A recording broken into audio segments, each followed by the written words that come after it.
लहरों से डरकर कभी नौका पार नहीं होती, लहरों से डरकर कभी नौका पार नहीं होती, कोशिश करने वालों की कभी हार नहीं होती।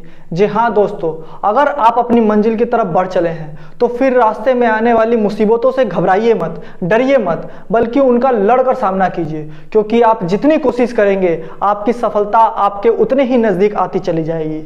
नमस्कार दोस्तों, मेरा नाम है चंदन और स्वागत है आपका हमारे YouTube चैनल एडू नगरी में। दोस्तों, ये जो ग्रुप डी का हम लोग सेशन चला रहे हैं, इसमें आज हम पढ़ने वाले हैं प्रॉफिट एंड लॉस के बारे में। प्रॉफिट एंड लॉस यानी कि लाभ और हानि। जैसे कि आप मान लीजिए आपने 100 रुपये में कोई सामान खरीद के लाया और आपने अपने किसी दोस्त को चूना लगाकर उसको 120 रुपये में बेच दिया, यानी कि आपने कितने का प्रॉफिट किया? 20 रुपये का। अब इसी चीज को आप हानि में कैसे देखेंगे? मान लीजिए कि आपने 100 रुपये का ही कोई सामान खरीद के लाया और आपका भाई आपसे जिद करने लगा कि मुझे ये सामान चाहिए, और उसके पास है 80 रुपये, उसने आपको 80 रुपये थमा दिए और बोला इसी को रख लो, तो आपने अब कितने का लॉस किया? तो 20 रुपये का। तो इसी चीज को हम धीरे धीरे क्वेश्चन के जरिए समझते चलते हैं कि ये प्रॉफिट एंड लॉस क्या है।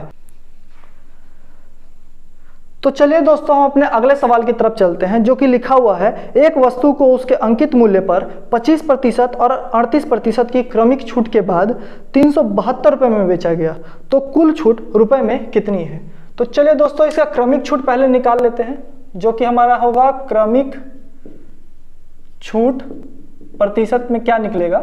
हमारा दिया हुआ है 25 पहला, उसके बाद दूसरा 38, और ये यहाँ पर माइनस हो जाएगा बिकॉज ऑफ ये छूट है, लाभ नहीं है। ठीक है, तो यहाँ पे हो जाएगा 25 गुना में 38 और बटा में 100। हम इस पर क्रमिक छूट निकालकर ये सवाल बना सकते हैं, लेकिन हम इस सवाल को इस तरीके से नहीं बनाएंगे। मैं आपको दूसरा मेथड भी बताता हूँ। ठीक है, अब देखिए आपको 25% लिखा हुआ है ना, 25% बराबर कितना होगा? 25 बटा में 100, यानी कि 1 बटा में 4, 25 से 4 बार में कर गया। अब देखिए, अब यहाँ पे दूसरा हमारा दिया हुआ है 38%, यानी कि 38 बटा में 100, और जब हम इसको काटेंगे तो ये हमारा आ जाएगा 19 बटा में 50। ठीक है, ये दोनों आ गए। अब देखिए यहाँ पे छूट के बारे में दिया गया है, यानी कि इतना उसका क्या होगा? मार्क प्राइस होगा, जिसमें इतने का छूट उसने दिया है। तो आपका सेलिंग प्राइस कितना हो जाएगा? इसमें से घटा दिया हमने, तो 75 रुपये में बेचा है, यानी कि। ठीक है, तो अब हम लिख लेते हैं यहाँ पे मार्क प्राइस और इधर लिख लेते हैं सेलिंग प्राइस। ठीक है, मार्क प्राइस हमारा कितना हो गया? 100। यहाँ पे हमारा 4 है, तो हम काट के छोटा कर लिए ना, तो 4 ही लिख लेते हैं, 4। और इसका सेलिंग प्राइस कितना हो जाएगा? 4 में 1 रुपये का छूट दे दिया, तो बेचा कितने में? 3 रुपये में। तो यहाँ पे सेलिंग प्राइस 3, इसमें मार्क प्राइस 50 और सेलिंग प्राइस कितना हो गया? 19 घटा देंगे, तो यहाँ हो जाएगा 1, और यहाँ 4 में से 1 गया तो 3, यानी कि 31। तो देखिए मार्क प्राइस इतना इतना था, सेलिंग प्राइस इतना इतना था, तो अब इसको हम क्या करेंगे? मल्टीप्लाई कर लेंगे। तो ये कितना हो जाएगा? 5 चौके 20, यानी कि 200 रुपये, और ये हमारा कितना हो जाएगा? 3 और 3 के 9, यानी कि 93 रुपीज़। ठीक है, यानी कि 200 रुपये का सामान को उसने कितने में बेचा है? 93 रुपीज़ में बेचा है। अब देखिए आपको यहाँ पे दिया हुआ है 93, तो आप यहाँ पे क्या कर लीजिएगा? इसको आप 93 बराबर में कितना? 372। तो आप 93 बराबर में 372 लिख सकते हैं, क्योंकि इतना में उसने सेलिंग प्राइस किया है ना, और वही हमको दिया हुआ है, छूट के बाद इतने रुपए में बेच देता है। तो 93 बराबर में 372, तो आपको पूछा है कि कुल छूट कितनी है, तो इसमें से माइनस कर लेंगे, छूट हमें निकल जाएगा। तो कितना छूट का आ गया यहाँ पे? 7, और यहाँ हो गया 9, 9 में से 9 गया तो 0, और ये हो गया हमारा 1, यानी 107। तो 107 बराबर में कितना आएगा? तो निकालने के लिए हम लोग क्या करते हैं? 372 का गुना 107 से गुना करते हैं, सॉरी यहाँ 170 लिख दिया मैंने, 107 होगा, और बटा में यहाँ पे हम करेंगे 93 से इसको जब काटेंगे तो 4 बार में गया, यानी कि हमारा आंसर कितना निकल के आएगा? 7 चौक 28 और 4 एकम 4, यानी कि 428 रुपये। ये हमारा आंसर आ जाएगा। उम्मीद है आपको समझ में आया होगा।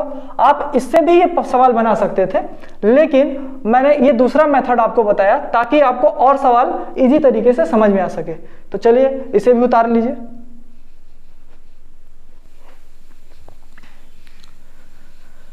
तो चलिए दोस्तों हम अपने अगले सवाल की तरफ चलते हैं, जो कि है एक बेईमान व्यापारी दोषपूर्ण वजन का उपयोग करके खरीदने के साथ साथ बेचने में भी क्या करता है, x% सीमा तक का छल करता है।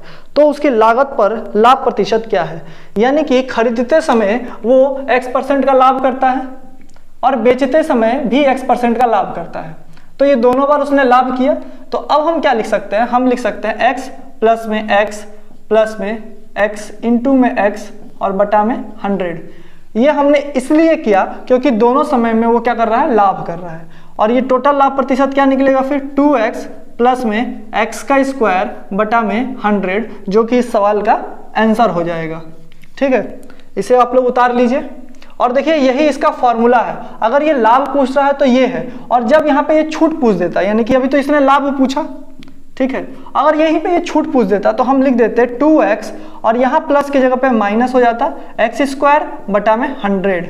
ठीक है, ये हो जाता हमारा छूट क्रमागत छूटों में। ठीक है, अगर क्रमागत दो छूट दे दिया होता x% का छूट फिर x% का छूट, तो हमने ये निकाल देना था। ठीक है, तो आप ये दोनों ही उतार लीजिए, इसको पूरा ही उतार लीजिए। तो चलिए दोस्तों हम अपने अगले सवाल की तरफ बढ़ते हैं, जो कि है यदि विक्रय मूल्य को दोगुना कर दिया जाए तो लाभ तिगुना हो जाता है, तो लाभ प्रतिशत ज्ञात कीजिए। अब देखिए यहाँ पे हमको विक्रय मूल्य बोला है, यानी कि हम सेलिंग प्राइस को अगर x ले लें और हम कॉस्ट प्राइस यानी कि क्रय मूल्य को y ले लें, ठीक है, तो हमारा लाभ कुछ निकलेगा। ठीक है, जैसे कि आप ऐसा समझ लीजिए आपने किसी सामान को 200 रुपये में बेच दिया, यानी कि वो क्या हो गया, आपका SP हो गया, और आपने उसे खरीदा कितने में था, तो 150 रुपये में, यानी कि वो CP हो गया, क्रय मूल्य, और तो आपका प्रॉफिट कितना हुआ, 50 रुपये का। तो आपने क्या किया, विक्रय मूल्य में से क्रय मूल्य को घटा दिया तो आपको प्रॉफिट पता चल गया। तो यानी कि हम ये लिख सकते हैं x माइनस में y इक्वल टू p हमारा प्रॉफिट है, ये हमारा विक्रय मूल्य, ये हमारा क्रय मूल्य। तो अब बोल रहा है कि अगर विक्रय मूल्य को दोगुना कर दिया जाए, यानी कि 2x कर दिया जाए, और ये हमारा हो जाएगा माइनस में y, क्योंकि क्रय मूल्य तो उतना ही रह जाएगा, और हमारा प्रॉफिट जो हो रहा है वो हो जा रहा है 3p, यानी कि 3 गुना हो जा रहा है। अब इसी इक्वेशन को हमको सॉल्व कर देना है। अब देखिए इसको अगर हमने माइनस कर लिया तो ये हमारा माइनस हो गया, ये माइनस माइनस प्लस हो गया, ये माइनस हो गया, तो ये हमारा कट जाएगा। ये हमारा क्या आएगा, माइनस में x प्लस x और माइनस 2x, जब जुड़ेंगे तो क्या हो जाएगा, ये माइनस में x हो जाएगा, इक्वल टू यहाँ पे क्या हो जाएगा, माइनस में 2p, तो माइनस माइनस कट गया, x बटा में p अगर इधर ले आते हैं तो हमको क्या मिलता है, 2 बटा में 1, यानी कि ये x क्या था, हमारा SP था, और ये हमारा p क्या है, प्रॉफिट है, प्रॉफिट है। ठीक है, तो अब देखिए हमको SP मिल गया 2, यानी कि विक्रय मूल्य 2 रुपया, प्रॉफिट हमारा 1 रुपया, यानी कि CP कितना होगा, 1 रुपये का होगा, यानी कि हम इसे रुपया ही मान ले तो हमको पता चल गया CP बराबर क्या हो जाएगा, विक्रय मूल्य में से हमने लाभ घटा दिया तो हमें CP भी मिल गया, यानी कि क्रय मूल्य मिल गया। अब हमें लाभ बताना है ना, तो अब देखिए लाभ प्रतिशत का फॉर्मूला क्या होता है, कितना लाभ हुआ, तो आपको पता चल गया 1 का लाभ हुआ। किस पे लाभ हुआ, क्रय मूल्य पे लाभ हुआ होगा, क्रय मूल्य 1 रुपया, कितने का प्रतिशत में निकालेंगे तो लाभ प्रतिशत 100 से गुना करना पड़ेगा। अब ये कितना हो जाएगा, आपको 1 से 1 कटेगा तो 1 ही आएगा, 100 से मल्टीप्लाई 100, यानी कि 100% का इसने क्या किया है, प्रॉफिट किया है। ठीक है, लाभ प्रतिशत इसका कितना है, 100%। ठीक है, इसको उतार लीजिए आप लोग, बहुत आसान सा सवाल था, उतार लीजिए। चलिए दोस्तों हम लोग अपने अगले सवाल की तरफ बढ़ते हैं, जो कि है 10%, 20% और 30% के क्रमगत छूट निम्नलिखित में से किस एकल छूट के बराबर है। अब आपको क्या करना है, 10, 20 और 30% के क्रमगत छूट दिए गए हैं, आपको बताना है कि ये किसके एकल छूट है। ठीक है, तो देखिए आप क्रमगत छूट वाले फॉर्मूला पे भी ये बना सकते हैं, लेकिन आपको मैं बोलूंगा कि आप इसको ऐसे बनाइए, जैसे 10% लिखा हुआ है, यानी कि ये कितना हो जाएगा, 10% बराबर 1 बटा में 10, मतलब 10 बटा में 100 होता, कट के 1 बटा 10 आ जाएगा। अगर आपको फिर 20% दिया हुआ है, यानी कि 20% बराबर कितना होगा, ये हो जाएगा आपका 1 बटा में 5, और 30% बराबर में कितना हो जाएगा, ये हो जाएगा आपका 3 बटा में 10। ठीक है, आप इस तरीके से निकाल लिए। अब आप एक तरफ लिखेंगे क्या, मार्क प्राइस, ठीक है, मार्क प्राइस, और एक तरफ लिखेंगे सेलिंग प्राइस।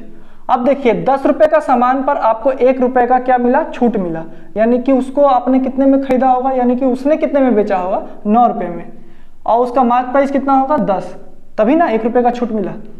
तो 5 वाला का 5 में खरीदा और बेचा 4 सेलिंग प्राइस, और 10 इसका मार्क प्राइस है, और 3 उसने ये कर दिया, यानी कि 7 रुपए में उसने बेचा होगा। अब इसको आप क्या कीजिए, मल्टीप्लाई कर लीजिए, तो 10 10 100 बटा में 500, ये 500 आ गया।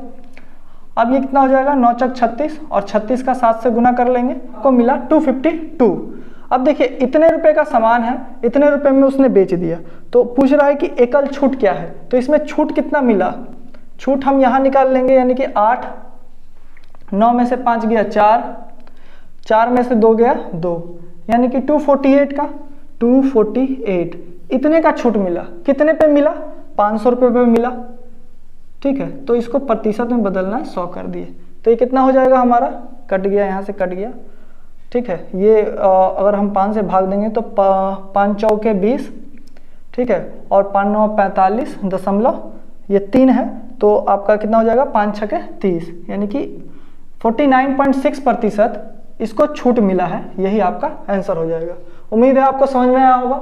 अगर आप क्रमागत छूट से निकालते तो पहले ये 10% और 20% का छूट निकालना पड़ता, तो आपको इन दोनों का मिला के एक छूट मिलता, और फिर उस छूट के साथ इस 30% वाले छूट को भी फिर उसी फॉर्मूला पे रख के बनाना पड़ता, तो आपको फिर ये मिलता, ठीक है। तो आप इसी तरीके से बना सकते हैं, ये आपको ईजी लगेगा, उतार लीजिए इसे।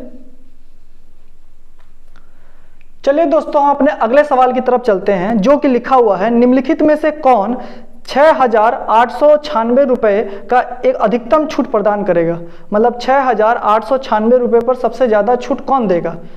ऑप्शन है ए, बी और सी, 3 दिया हुआ है। अब देखिए इसमें पहला ऑप्शन में लिखा हुआ है 5% और 5% की 2 क्रमागत छूटें, यानी कि पहला छूट देखिए यहाँ पे मैं लिख देता हूँ, ए में क्या है, 5% की छूट मिली, और फिर इसमें 5% की छूट मिली, ठीक है। बी में लिखा हुआ है आपको 10% की छूट दे दी गई, और सी में आपको लिखा हुआ है 8% की छूट दी गई, और फिर आपको 2% की छूट दी गई। अब आपको इसमें बताना है कि कौन सा छूट सबसे ज्यादा है, यही आपसे क्वेश्चन पूछा है। तो हमें जो यहाँ पे लिखा हुआ है 6,896, इसका हमारा कोई काम है ही नहीं इस सवाल में, ठीक है। तो इसको हम लोग क्या करेंगे, हटा ही देंगे। अब देखिए क्या है, इस सवाल को डील करने का सबसे आसान तरीका है कि आप इस सवाल को डील ही मत कीजिए। अब देखिए कैसे, आपसे बोला गया है ये 5% की छूट, इन दोनों को जोड़िए, कितना आ रहा है आपको, 10, ये ऑलरेडी 10 दिया हुआ है, ये 10, ठीक है। यानी कि अगर हम इसको जोड़ते हैं तो सबका ही 10 आता है। अगर आप समझ लीजिए इसको अगर 12 हो गया होता तो आप आंख मूंद के इसी ऑप्शन को मार देते, ठीक है। पहला काम किया आपने, क्या किया, जोड़ दिया, जोड़ने के बाद आपने देखा कि जो इसमें ज्यादा होगा वही आपका आंसर हो जाता।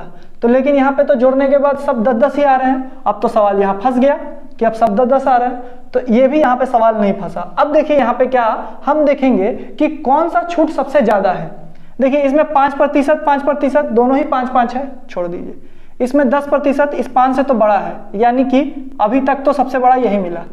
ये 8% है, ये 2% है, यानी इस 8% से भी बड़ा है 10, और 2% से भी बड़ा है। जब हमने देखा ये सारा तो हमें क्या मिला कि ये 10% जो है यही सबसे बड़ा है, यानी कि हमारा ऑप्शन यही सही होगा, यानी कि बी ऑप्शन सही होगा, यही हमको सबसे ज्यादा छूट देगा। ये हमारा हो गया एकदम पूरा इजी सा कॉन्सेप्ट पे, ठीक है। अगर आप इसको सवाल को सॉल्व करने जाते तो फिर आपको वही क्रमिक छूट का फॉर्मूला लगाना पड़ता, और उस पर बनाते तो भी आपको आंसर यही निकल के आएगा। बात आ गई समझ में।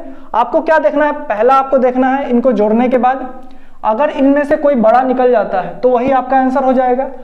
अगर ये सब बराबर निकल गए जैसे इस सवाल में निकल गए हैं, तो दूसरा हम लोग क्या देखेंगे कि इनमें से सबसे बड़ा कौन सा है। यहाँ पे सबसे बड़ा 10 है, तो यानी कि यही आंसर होगा, ठीक है। आप लोग इसे भी उतार लीजिए और इस कॉन्सेप्ट को आप अपने कॉपी में नोट डाउन कर लीजिए, लिख लीजिए कि कैसे कैसे ये निकलता है। चलिए दोस्तों, हम अपने अगले सवाल की तरफ चलते हैं, जो कि है एक झूठा दुकानदार है जिसने अपने उत्पाद का क्रय मूल्य पर बेचने का वादा करता है। बोलता है कि मैं जितने में इसको खरीदता हूं उतने में ही बेच देता हूं। क्रय मूल्य पर बेचने का वादा करता है, लेकिन इसका वजन वो 20% कम रखता है। यानी कि जो 100 किलो का सामान होगा वो उसको कितने में 80 किलोग्राम ही बेचता है और बोलता है कि 100 किलोग्राम बेच रहा हूँ। ठीक है, तो वह कितना लाभ अर्जित करता है। अब देखिए, वो ऐसे ही आप समझ लीजिए कि 100 किलोग्राम वो बोलता है कि मैं 100 किलोग्राम दे रहा हूं, लेकिन वो बेचता कितना है 80 किलोग्राम। यानी कि 80 किलोग्राम वो बेचता है और लाभ कितना करता है 20 किलोग्राम का। ठीक है, तो ये प्रतिशत में निकालना था। बहुत आसान सा सवाल है। 20 से गया 4 बार में, 4 से गया ये 25 बार में, यानी कि 25% इस सवाल का आंसर निकलेगा। बहुत आसान सा सवाल है, उतार लीजिए इसको भी। चलिए दोस्तों, अपने अगले सवाल की तरफ बढ़ते हैं, जो कि लिखा हुआ है कि शराब और जल के 35 लीटर के मिश्रण में शराब की मात्रा जल की मात्रा से 5 लीटर अधिक है, तो जल में शराब का अनुपात क्या है। अब देखिए, सवाल इस तरीके से लिखा हुआ है, मान लेते हैं हमने कि ये 35 लीटर टोटल है। ठीक है, अब इसमें क्या है 5 लीटर ज़्यादा है। ठीक है, ये क्या हो गया हमारा शराब, और हमारा ये क्या निकला, ये हमारा जल है। अब हम इस तरीके से सवाल बनाने जाएंगे। ठीक है, इसको इक्वेशन बनाएंगे, सॉल्व करेंगे। इससे बढ़िया है कि आप सीधे अपना थोड़ा सा दिमाग लगा लीजिए और आप समझ जाइए। देखिए 5 लीटर ज़्यादा है ना, तो हम पहले 5 लीटर माइनस कर देते हैं, तो कितना बच गया हमारे पास 30 लीटर। अब इस 30 लीटर को हाफ हाफ कर दीजिए, यानी कि ये आपका 15 लीटर मिलेगा और ये आपका मिलेगा 20। ठीक है, ये दोनों मिलाकर 35 हो जाता है। तो आपको ये सवाल, इस इक्वेशन को बनाने की कोई ज़रूरत ही नहीं है, आपने सीधे ही निकाल लिया जब कि ये 20 लीटर और ये 15 लीटर। अब इसमें बोल रहा है कि इसमें जल और शराब का अनुपात क्या है, तो ये आपका जल है यानी कि वाटर, और ये आपका वाइन। ठीक है, मैं वाइन लिख देता हूँ। ठीक है, ये वाटर। ठीक है, अब इसको बनाना है तो हम कर देते हैं, 5 से गया 4 बार में, 5 से गया 3 बार में, तो 4 अनुपात 3 का आएगा। अगर जल और शराब का पूछा है, अब देखिए यहाँ पे क्या पूछा है, जल और शराब का, तो यानी कि ये 3 अनुपात में 4 हो जाएगा। बात आ गई समझ में। अगर वाइन और वाटर यानी कि शराब और जल का पूछा रहता तो ये होता, लेकिन यहाँ पे पूछा क्या है वाटर और वाइन का, तो हमारा ये हो जाएगा आंसर। ठीक है, ये ध्यान देने वाली चीज है। इसी में आप क्या करिएगा, ऑप्शन में देखिएगा कि आपको ऐसे ही दिख रहा है, अच्छा चलो यही हो जाएगा, यही हो जाएगा, नहीं होगा, आपको ध्यान देना पड़ेगा। समझ में आ गया, उतार लीजिए। तो चलिए दोस्तों, हम लोग अपने अगले सवाल की तरफ बढ़ते हैं, जो है कि एक मिश्रण में 60 लीटर में दूध और पानी का अनुपात जो है वो 2:1 का है। दूध और पानी का एक नया मिश्रण जिसमें 1 और 2 के अनुपात में हो प्राप्त करने के लिए कितना पानी मिलाना चाहिए। अब देखिए, पानी मिलाकर अनुपात बदलना है, तो पहले मैं लिख लेता हूं यहाँ पे दूध यानी कि मिल्क, और यहाँ पे मैं लिख लेता हूं वाटर। ठीक है, पहले ये क्या है 2:1 में है। ठीक है, अब इसने क्या किया, इसने बोला कि कुछ पानी मिलाकर इसको 1:2 में बनाना है, तो 1:2 में बनाना है। क्या मिलाना है, पानी मिलाना है, यानी कि हम इसको ही मिलाएंगे सिर्फ। ये तो मेरा बदलना नहीं चाहिए था, तो ये तो बदल गया मेरा, तो इसको सेम करने के लिए हम क्या करेंगे 2 से मल्टीप्लाई कर देंगे। अब देखिए 2 से हमने मल्टीप्लाई किया तो ये हमारा हो जाएगा 2 और ये हमारा हो जाएगा 4। बात आ गई समझ में। हमने क्या किया, ये मिल्क तो दोनों में ही बराबर होना चाहिए ना, तो ये दोनों ही में बराबर करने के लिए हमने 2 से मल्टीप्लाई कर दिया, तो ये 2 हो गया और ये 4 हो गया। अब देखिए हमको पानी मिलाया है, कितना मिलाया है, यहाँ पे तो हमको दिख रहा है कि 3 यूनिट मिलाया है, लेकिन इसने बोल दिया है कि कितना, अब यही बताना है आपको। चलिए कि कितना पानी मिलाया है, तो देखिए अब यहाँ पे 60 लीटर का मिश्रण था, पहले तो ये कितना था 2 और 1 3, यानी कि इस 3 के बराबर में उसने 60 दिया था, और यहाँ पे मिलाया भी 3 है, तो यानी कि कितना लीटर पानी मिलाया होगा 60 लीटर। बात आ गई समझ में। देखिए हम बहुत आसान तरीके से इस सवाल को बनाए हैं। ठीक है, और ये देखिए यहाँ पे क्या है 2:1 में था पहले। ठीक है, उसके बाद इसमें कुछ पानी मिला दिया गया जिससे ये 1:2 में बन गया था। ठीक है, हमने क्या किया, दूध तो दोनों में बराबर होना चाहिए ना, तो हमने 2 से मल्टीप्लाई कर दिया, तो ये भी हो गया 2 और ये हो गया हमारा 4। ठीक है, अब देखिए इन दोनों के बीच में अंतर कितना आया 3 का ना, मतलब ये 3 यूनिट पानी मिलाया है। अब हम देख लेते हैं, पहले हमें दिया था कि 60 लीटर टोटल ये दूध और पानी का मिश्रण है, यानी कि 2 प्लस में 1 कितना हो गया 3, और इसी 3 के बराबर में 60 दिया हुआ था, और हमें भी यहाँ 3 के बराबर में ही फाइंड करना है, यानी कि ये भी 60 लीटर ही होगा। बात आ गई समझ में? उतार लीजिए इसे। चलिए दोस्तों, हम अपने अगले सवाल को देख लेते हैं, जो है कि शराब जिसका मूल्य 60 रुपये प्रति लीटर है के साथ में जल के किस अनुपात में मिलाया जाना चाहिए ताकि परिणाम जो हो वो मिश्रण, जो परिणामी मिश्रण निकले वो 40 रुपये प्रति लीटर का हो जाए। अब देखिए, इसने यहाँ पे वाइन और वाटर, ठीक है, वाइन आपका 60 रुपये प्रति लीटर है, लेकिन पानी जो आप मिलाइएगा उसका तो कोई मोल नहीं रहेगा ना, यानी कि वो 0 रुपये प्रति लीटर है। इसको आपने मिलाया तो ये कितने का लीटर का हो गया? 40 रुपये प्रति लीटर। तो यानी कि इन दोनों का अंतर कितना निकला? 40 का। इन दोनों का अंतर कितना निकला? 20 का। आप इसी को जब काट दीजिएगा तो ये आपका जाएगा 20 से कम 20, 20 दूनी के 40, यानी कि 2 अनुपात में 1, और यही इस सवाल का आंसर हो जाएगा। ये होता है हमारा एलिगेशन का मेथड, ठीक है। इसमें हम क्या करते हैं, देखिए अब वाइन बता दिया है कि 60 रुपये प्रति लीटर है, ठीक है, और ये आपका 0 रुपये प्रति लीटर है। 40 रुपये प्रति लीटर बनाना है तो हम दोनों का डिफरेंस निकाल लेते हैं। इन दोनों का डिफरेंस इधर लिखते हैं, इन दोनों का डिफरेंस इधर लिखते हैं, और इसको हमने काट के कर दिया तो हमें मिल गया किस अनुपात में मिलाया जाना चाहिए, ठीक है। तो उतार लीजिए इसे भी।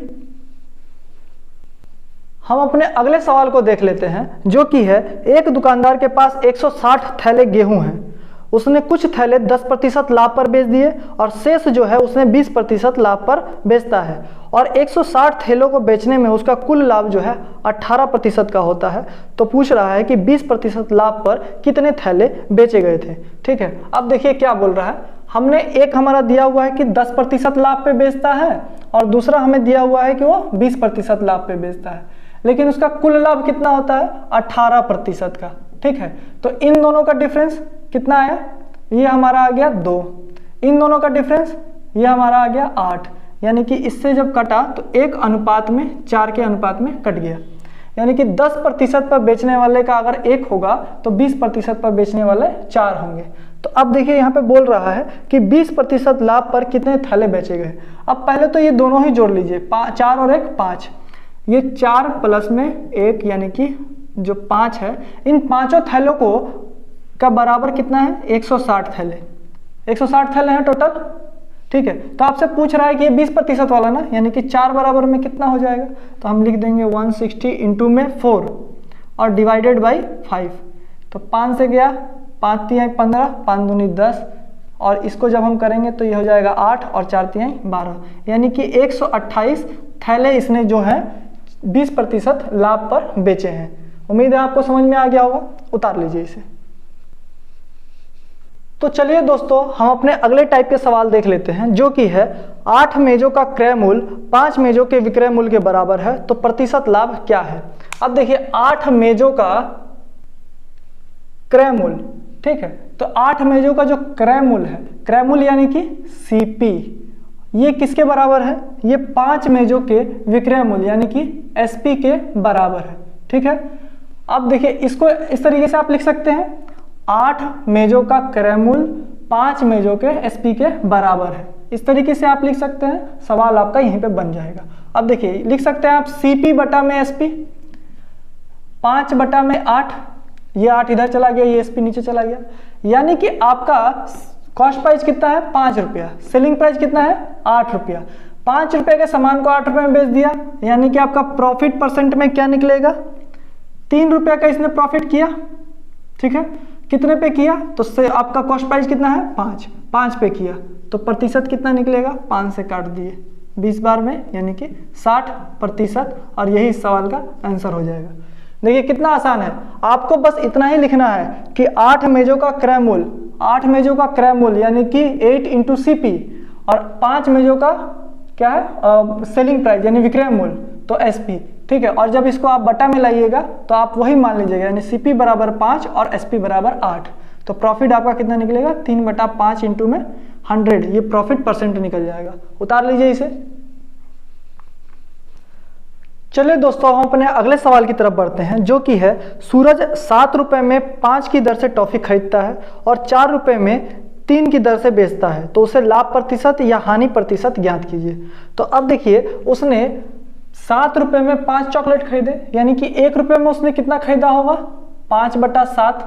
ठीक है, अब ये क्या है आपका क्रय मूल्य यानी कि सीपी, और बराबर में आपको क्या बोल रहा है कि 4 रुपए में उसने कितने बेचे हैं, 3, यानी कि उसका 1 रुपए में कितने बेचे होंगे, 3/4। ये हमारा सेलिंग प्राइस। अब हम इसको भी फिर उसी तरीके से कर देंगे, हमने लिख दिया सीपी और बटा में एसपी। तो हम जब करेंगे ये 3/4 ही हो जाएगा, ये 7 ऊपर चला गया और ये 5 नीचे चला गया। ठीक है, यहाँ गुना में है तो नीचे चला गया भाग में, और ये भाग में है तो गुना में चला गया। ठीक है, अब इसको हम सॉल्व कर देंगे, तो 7 तियां 21 और ये हमारा कितना आ जाएगा 20। अब देखिए, आपका सीपी यानी कि क्रय मूल्य 21 रुपया है और एसपी यानी कि आपका सेलिंग प्राइस कितना है, 20 रुपया है। यानी कि अब ये क्या हो जाएगा, इसने कितने का ये क्या हानि किया, 1 रुपये का। चलिए, तो यहाँ पे प्रतिशत, लॉस प्रतिशत मैं लिख देता हूँ। 1 रुपये का इसने लॉस किया है, कितने पे लॉस किया है, 21 रुपये पे। और इसी को जब हम परसेंटेज में निकालेंगे तो 100/21% निकलेगा, जो कि इस सवाल का आंसर होगा। उम्मीद है आपको समझ में आ गया होगा। कितने में, 1 रुपये में कितना बेचा, इतना। 1 रुपये में कितना, 1 रुपये में कितना खरीदा, इतना। 1 रुपये में कितना बेचा, इतना। और जब इसी चीज को हम निकालेंगे तो इस तरीके से आसानी से हम हर एक सवाल का आंसर निकाल सकते हैं। उतार लीजिए इसे भी। चलिए दोस्तों, हम और एक दूसरा सवाल देख लेते हैं, जो कि क्या है, शांति और रानी क्रमशः 85,000 रुपये और 15,000 रुपये निवेश करके एक व्यवसाय शुरू करती है और 2 वर्ष के अंत में इनका लाभ जो है वो किस अनुपात में बटा होना चाहिए। अब देखिए, इस तरीके का लाभ जब बटा होता है तो ये पार्टनरशिप के सवाल आ जाते हैं। अब इनको देखिए, इसने बोल दिया कि शांति, तो शांति मैंने लिख लिया और यहाँ लिख लेता हूँ मैं रानी। ठीक है, अब ये शांति ने कितना 85,000 रुपये निवेश किए 2 साल के लिए, यानी कि मैं यहाँ पे 2 साल ही लिख देता हूँ, 2 बटा में कितना 15,000 रुपये किसने निवेश किया, रानी ने, कितना 2 साल के लिए। तो ये कितने अनुपात में होगा, तो देखिए 2 से 2 कट गया, 3 0 से 3 0 कट गया, 5 से काटे तो 5 × 15 और 5 से कम 5 और 5 × 7 35, यानी कि आया कितना 17/3। और यही हमारे इस सवाल का आंसर हो जाएगा। ठीक है, 17:3। उतार लीजिए इसे भी। तो दोस्तों, हम अपने अगले सवाल की तरफ बढ़ते हैं, जो कि है कि 5,52,000 रुपये के लाभ को 3 भागों में यानी कि PQR के बीच में बांटा गया, जो कि है 12:8:4 के अनुपात में। ठीक है, तो Q को कितने रुपए मिले होंगे। अब देखिए, यहाँ पे P, Q और R है। ठीक है, ये 12, ये 8 और ये 4 इस अनुपात में बांटा जाना है। तो इस अनुपात में जब बांटा जाना है तो यानी कि इन सबको मिला के हमको कितना आना चाहिए था, 5,52,000। ठीक है, तो अब इसको जोड़ देते हैं, 12, 8, 20, 20 और 4 24, यानी कि 24 बराबर में हमको दिया हुआ है 5,52,000। ठीक है, मैं इसको एक साथ ही लिख देता हूँ, दशमलव का ये, ठीक है, कॉमा का झंझट हटा देते हैं। तो 24 बराबर कितना हो गया, 5,52,000 रुपये। तो हमसे पूछा है क्यू का, क्यू कितना है 8। अब देखिए, 24 से 8 बनाने के लिए कितने से भाग देना पड़ा, 3 से। ठीक है, तो जब हमको 3 से भाग देना पड़ा तो हम इसी सवाल को इस यहाँ पे क्या करेंगे, 3 से भाग दे देंगे। ठीक है, ये एकदम आसान सा कॉन्सेप्ट है, 3 से भाग दे दो, झंझट ही आता हट गया सबका। 3 से भाग दिए तो 3 एकम 3, यहाँ कितना बच गया 25, 3 से 3 3 और 24। ठीक है, यहाँ पे कितना बच गया 12, 3 चौके 12 और ये 0 0 0, यानी कि इतना जो आएगा यही हमारे इस सवाल का आंसर होगा। ठीक है, उम्मीद है आपको समझ में आ गया होगा। हम चाहते तो इसको वही करते, क्या करना पड़ता हमको, 5,52,000 इंटू में 8 बटा में 24, वही आता, 3 से भाग देना पड़ता, फिर 3 से भाग देना पड़ता। उसी सवाल को यहाँ पे हमने सॉल्व कर दिया। बात आ गई समझ में। चलिए उतार लीजिए इसे। तो चलिए दोस्तों, पार्टनरशिप का हम एक और सवाल देख लेते हैं, जो कि है अजय ने एक व्यवसाय 10,000 रुपये की राशि से निवेश से शुरू किया और 4 महीने के बाद संजय भी उस व्यवसाय में शामिल हो गया और वो 12,000 रुपये के साथ उस व्यापार में शामिल हुआ। तो यदि वर्ष के अंत में 8100 रुपये उनका प्रॉफिट होता है तो संजय का हिस्सा कितना है। तो अब देखिए, यहाँ पे मैं लिख लेता हूँ अजय और यहाँ लिख लेता हूँ मैं संजय। ठीक है, अजय कितने से आया है? 10,000 रुपये लेके आया है 12 महीनों के लिए, साल भर का 12 महीने। और ये जो है आपका 12,000 रुपये लेके आया है संजय, कितने दिनों के लिए? तो ये देखिए 4 महीने के बाद आया ना, यानी कि ये 8 महीने ही इसने निवेश किए होंगे। तो इसी को हम अनुपात में निकाल देते हैं। अब देखिए 4 से गया 2 बार में, 4 तिहाई 12, ये 2 0 2 0। ठीक है, अभी और कट जाएगा आपका, 2 5 10, 2 6 12, 3 से काटे 2 बार में गया, यानी कि ये 5/4 आ गया। ठीक है, अब देखिए यहाँ पे बोल रहा है कि 8100 क्या है, इनका पूरा प्रॉफिट हुआ है, यानी 8100, इसको हम लिख सकते हैं 5:4। ठीक है, तो यानी कि कितना हो गया, ये दोनों को जब हम जोड़ देंगे यानी कि 9 बराबर में जो टोटल प्रॉफिट हुआ है वही है हमारा 8100 के बराबर। ठीक है, 8100 के बराबर। अब हमसे पूछा संजय का हिस्सा, संजय का हिस्सा कितना है? 4। तो 4 बराबर में कितना होगा? तो हम क्या करेंगे, फिर इस 8100 को 4 से मल्टीप्लाई 9 से भाग, हम चाहते तो यहाँ से भी काट सकते थे, 9 से काटे 9 9 81, 900 रुपये आया, 9 चौक 36, यानी कि 3600 रुपये जो है ये संजय का प्रॉफिट है। ठीक है, उम्मीद है आपको समझ में आ गया होगा, उतार लीजिए इसे। चलिए दोस्तों, पार्टनरशिप का हम आखिरी सवाल देख लेते हैं, जो कि है 3 व्यक्तियों ने 1/2 अनुपात 1/3 अनुपात 1/4 के अनुपात में व्यवसाय में राशि निवेश किया। ठीक है, और 1 वर्ष के अंत में कुल इनको लाभ कितना हुआ? इनको लाभ हो रहा है 15,600 रुपये का। ठीक है, तो सबसे बड़ा लाभ वाला जो भाग है वो कितना है? तो चलिए इस सवाल को हम पहले देख लेते हैं, ये कितने का? 1/2 अनुपात 1/3 अनुपात 1/4। अब हमको ये फ्रैक्शन में अनुपात दिया हुआ है ना, हमको इसे सिंपल अनुपात में बदलना है। तो हम क्या करते हैं, इस नीचे वाले का लॉसा निकाल लेते हैं। तो ये कितना हो जाएगा? 2 3 और 4 का लॉसा 12। ठीक है, अब हम क्या करेंगे, सबको 12 से मल्टीप्लाई कर लेंगे। ठीक है, तो 2 से गया 6 बार में, यानी कि यहाँ पे 6 अनुपात, 3 से गया 4 बार में, यानी कि 4, और 4 से गया 3 बार में, यानी कि 3। अब हमारा आ गया ये सिंपल में 3 4 और 3 के अनुपात में। अब हमसे बोल रहा है कि ये जो कुल लाभ है वो 15,600 है। कुल लाभ कितना हो जाएगा?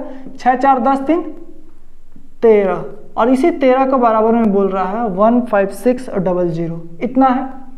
तो हमसे पूछ रहा है कि इसका सबसे बड़ा वाला भाग आपको देख के ही समझ में आ गया 6 है, तो ये 6 बराबर में पूछ रहा है कितना होगा। अगर हम इसको निकालें तो ये हमारा आ जाएगा 6/13। अब 13 से हमने काटा तो 13 एकम 13, 13 दूनी 26 और 2 0, और 12 5 60, 12 6 72, 00। यही इस सवाल का आंसर हो जाएगा। ठीक है, उम्मीद है आपको समझ में आ गया होगा, उतार लीजिए इसे भी। चलिए दोस्तों, हम अब एक और अगले टाइप का सवाल देख लेते हैं, जो कि है एक आदमी 1500 रुपये की एक पुरानी साइकिल खरीदता है, वह इसकी मरम्मत में 500 रुपये और खर्च करता है और 1800 रुपये में बेच देता है। इसका हानि प्रतिशत क्या है? अब देखिए, अगर हम कॉस्ट प्राइस को देखें, यानी कि सीपी को देखें, तो ये हमारा 1500 रुपया है, यानी उसने 1500 रुपये में खरीदा है, लेकिन उसने 500 रुपया और खर्च किया। अब उसका ये सीपी जो है, टोटल सीपी कितना निकल जाएगा? ये निकल जाए आपका 2000 रुपये, यानी कि 1500 में खरीदा और 500 रुपये और इन्वेस्ट किया, तो उसका टोटल खरीदने का मूल्य कितना निकल जाएगा? 2000। और उसने एसपी यानी कि बेच दिया कितने में? 1800 में, तो उसका लॉस कितना हुआ? 200 का। ठीक है, अब हमको क्या पूछा है? लॉस प्रतिशत पूछा है, तो हमको प्रतिशत पूछा, हम प्रतिशत यही निकाल देंगे। 200 का कितने पे? 2000 पे। ठीक है, और इसको प्रतिशत में निकालने के लिए 100 से मल्टीप्लाई, इससे काटे तो ये कितने बार में गया? 10 बार में। 10 से इसको काटे तो 10 आया, यानी कि लॉस कितना हुआ? 10% का। यही सवाल का आंसर होगा। उम्मीद है आपको समझ में आ गया होगा। जब भी आपको ऐसा सवाल दे तो आपको क्या करना होगा? प्लस करके उसका टोटल कॉस्ट प्राइस निकाल लेना होगा। ठीक है, चलिए उतार लीजिए इसे। तो दोस्तों हमारा प्रॉफिट एंड लॉस का चैप्टर यहीं पे ख़त्म होता है। और तो दोस्तों आपने ये भी देखा होगा कि हमने इस चैप्टर को सॉल्व करते समय में अनुपात जैसे पिछले प्रीवियस क्लासेस में जो हमने पढ़ा है उसको भी हमने यहाँ पे इम्प्लीमेंट किया है। तो यानी कि हमारा एक दूसरे से चैप्टर जॉइंट है। तो अगर आपने पिछले वीडियो को नहीं देखा होगा तो आप जाके प्रीवियस वीडियोस को देख लीजिए ताकि आपको आगे के सवाल समझ में आने में और आसानी हो। और दोस्तों अगर ये आपको वीडियो प्रॉफिट एंड लॉस का वीडियो अगर आपको पसंद आया हो तो आप प्लीज़ इस वीडियो को लाइक, शेयर और कमेंट जरूर कीजिएगा। आपने चैनल को सब्सक्राइब नहीं किया तो चैनल को सब्सक्राइब कर लीजिए और इस वीडियो को ज़्यादा से ज़्यादा लोगों तक शेयर कीजिए ताकि ये वीडियो हमारा आगे की तरफ बढ़े, आपका सपोर्ट हमें मिले और हम भी आपके लिए कुछ ना कुछ नया वीडियो लाते रहें जो कि आपके स्टडी को और भी मजबूत बनाएगा। दोस्तों आपका सपोर्ट हमारे लिए बेहद ज़रूरी है। जब तक आपका सपोर्ट हमें नहीं मिलेगा हमें आगे के चैप्टर्स बनाने में और हमें प्रोत्साहन भी नहीं मिलेगा। तो इसीलिए दोस्तों आप इस वीडियो को ज़्यादा से ज़्यादा शेयर कीजिए, अपने दोस्त, बंधु, यार, साथी सबके पास भेज दीजिए ताकि ये वीडियो ज़्यादा से ज़्यादा लोगों तक पहुँच सके। तो दोस्तों मिलते हैं हम लोग अपने अगले क्लास में एक नए चैप्टर और नए कॉन्सेप्ट के साथ। तब तक के लिए धन्यवाद।